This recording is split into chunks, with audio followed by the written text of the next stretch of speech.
We agreed to continue discussions last week with the caveats that we speak only about the music issue and that it is with a Board of Ed member other than Mr. Farinetta. As soon as the meeting began on the 4th, Mr. Farinetta refused to discuss the ULP and instead berated Mr. Schaberg for the recent vote of no confidence. He spoke aggressively, insulted Mr. Schaberg, demeaned him as dumb and stupid, and used profanity, which Mr. Matos just said this is inappropriate for anyone.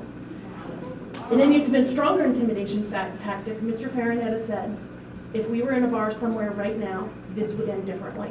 Mr. Schaberg and I both perceived this innuendo in this hostile context as a physical threat. Furthermore, the only administrator present did nothing to intervene. Mr. Schaberg and I were lured to central office under false pretenses. Mr. Farinetta was unwilling to discuss the music ULP because he had explained that trust had been broken by the vote of no confidence. The vast majority of the 90-minute meeting was unproductive dialogue unrelated to the ULP.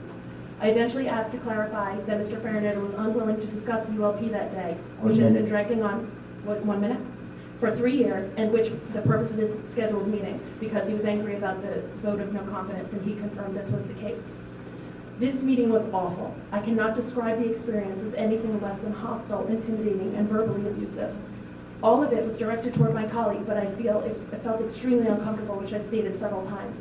I was the only witness, so I can't even imagine how he felt as the target.